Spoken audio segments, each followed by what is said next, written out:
This is Joshua Hart from JTH Boxing, and today I'm joined by the Iceman, Jason Cunningham. Jason, fight week, how are we doing?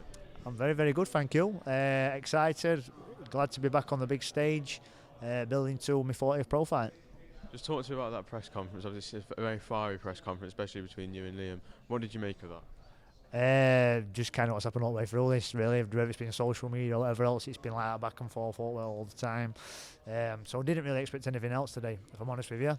May even be a little bit fiery tomorrow as well, the final little bits before we go to work Saturday night, but all of it's irrelevant. All that matters is what happens on Saturday night. Obviously, it's been a very long build-up for the fight. I'm sure you've done a lot of studying on Liam Davies. Do you see anything that you can exploit and use to break him down and beat him on Saturday night? Like I said, I'll just use my experience. My experience is key. We've had a good watch of him. We know what he does well. Like I say, things that you can capitalise on if you like. So yeah, we've got his plan in place. If we need to adapt, like I say, I can adapt. And yeah.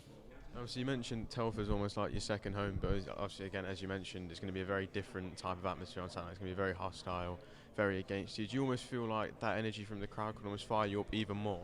Yeah, I can't wait. I've already thought for him head, and yeah, I like that. It'll probably give me a little giggle walking down to the ring, but yeah, I'm excited. That's what it's all about. It's just, like I say, once all these nights are done in years and years to come and my boxing career is finished, I'll look back on these memories and stuff, and you know, that's one thing that'll stand out for me from the Liam Davies fight, I'm sure.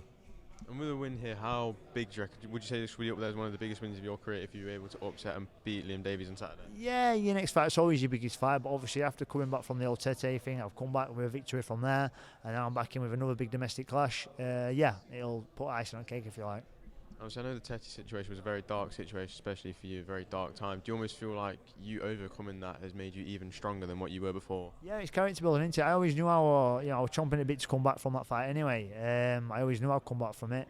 I'm not one for quitting, never will be. But now we're on to a new chapter, aren't we? So there's a lot at stake Saturday night, a lot at stake. So yeah, just full focus on Liam Davies, getting the job done, and proving I'm the number one super bantamweight at Queensborough. And how do you beat Liam Davies on Saturday night? You'll see. Do you feel like you might need to, not necessarily take him out, but obviously you mentioned winning convincingly in a different interview. Obviously when we looked literally just last weekend, Maxi Hughes in a fight which seemingly he won convincingly, he ended up not getting the nod.